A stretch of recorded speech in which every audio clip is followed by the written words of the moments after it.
Morning, guys. I hope you're doing well.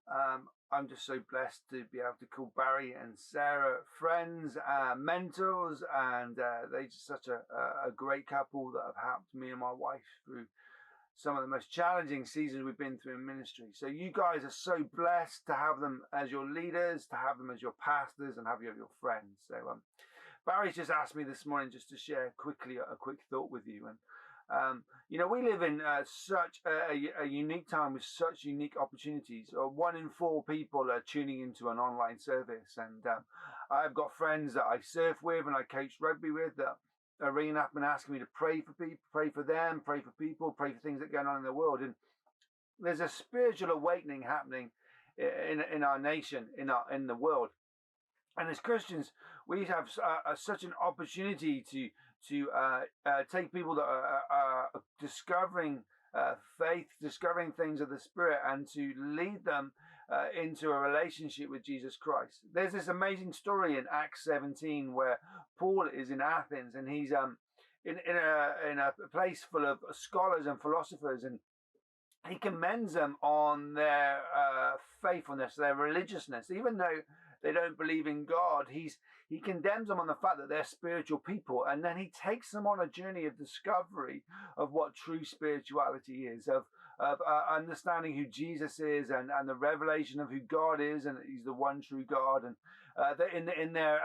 in where they're talking, they have a God called the unknown God that they prayed to in the past and been healed. And he unpacks that this unknown God is the God of creation, the God that he believes in, the God who had a son called Jesus who came to earth to die for our sins. And he doesn't destroy their spirituality, he directs it. And I think that's what we need to do in this season. Is it's so easy to come in heavy-handed and just to preach a hard gospel.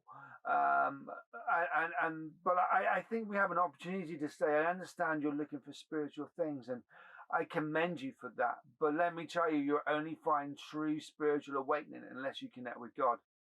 I'm passionate about surfing. I haven't surfed for 9 weeks, and I'm kind of going slightly crazy.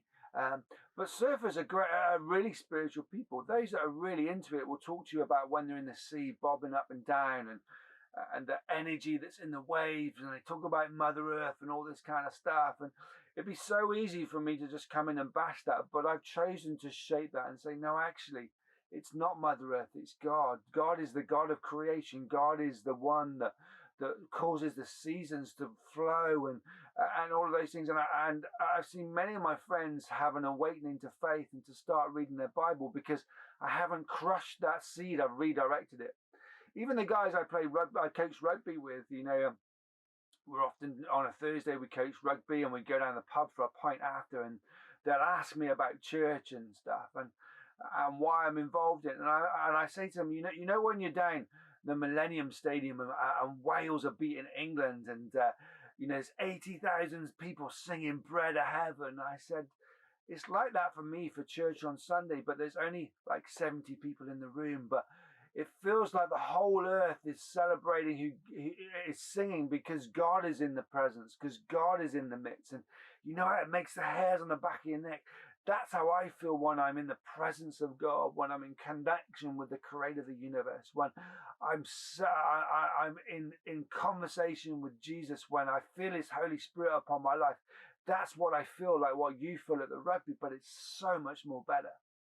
And I think, in this opportunity where people are looking for answers and looking for spirituality in lots of different places, we have an opportunity to grab hold of those seeds of spiritual seeds and to direct them and to align them with the one true God, to say, hey, you're believing in stuff that has no life.